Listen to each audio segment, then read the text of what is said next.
Hello, welcome to Balance Act. So I missed last week. I actually made a video, just didn't post it.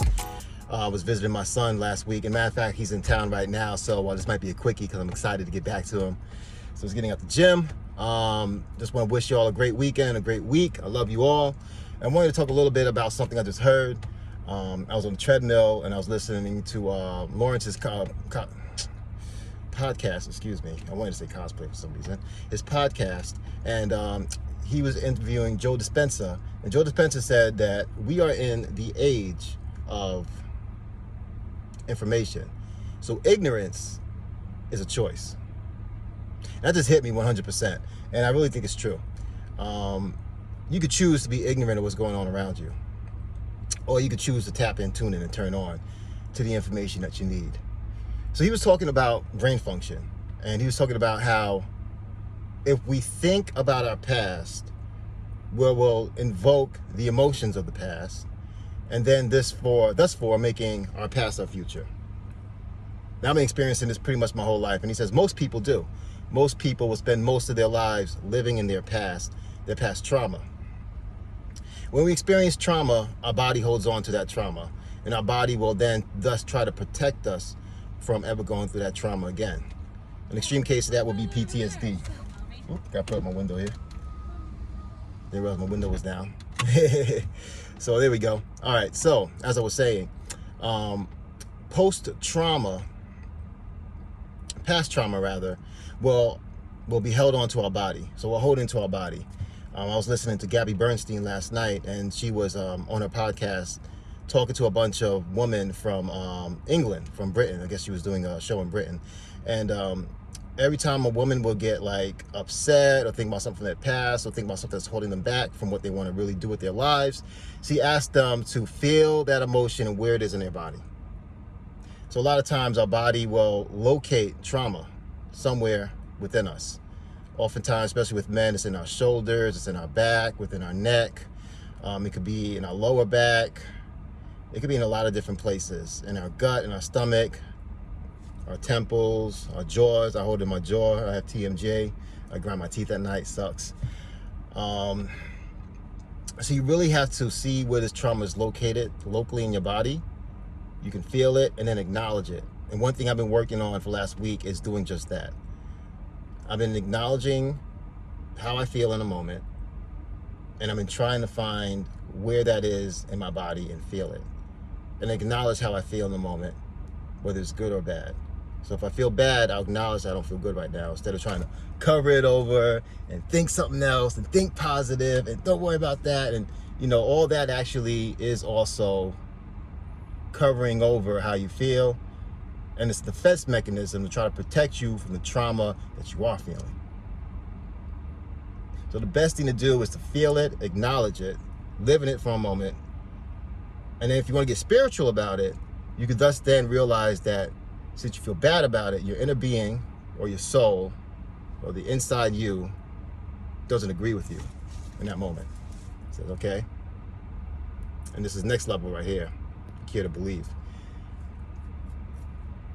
I feel horrible about my coworker. I don't like that person at all. Hate them. I don't want to work with them. I wish they would quit. I want to quit my job because of them. Can't stand them. Feel it. So I'm trying to turn around. I want to see how God sees them. I want to, I see the positive aspects of them. No, forget all that. Be honest with yourself and realize you hate that motherfucker. Okay? Feel it. Deep down. Feel it. Feel it deep down. See where it's at in your body too. Feel it. Understand it and recognize how you feel. And then ask your soul, your inner being, ask God, how do you feel about this person? And if you feel bad, then that means that the way you feel is not the way God feels about this person. You can always understand that God will always see the best in anyone. Your soul, who's connected to God, will always see the best in anyone that you're thinking about.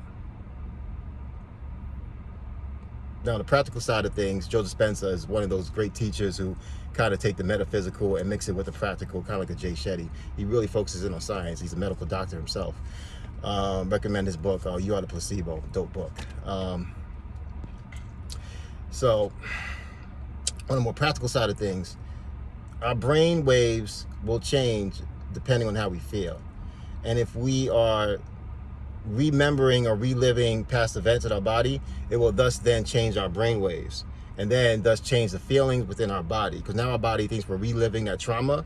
So our body goes into flight mode and starts releasing a lot of chemicals within our body that can be detrimental, because now your body's getting ready for a fight, it's getting ready to run, it's ready to get the hell out of there. Your prefrontal cortex will turn off, and now you're in fight, flight, or flee mode right now.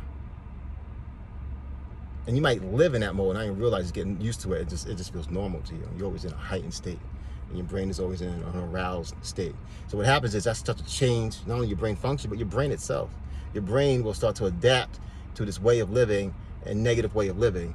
So essentially, what you do is you doom yourself and you trap yourself physiologically in the past. And you'll never, ever get out of there. So you'll constantly have a feeling of frustration, resentment, that feeling of being stuck. You know what feeling I'm talking about.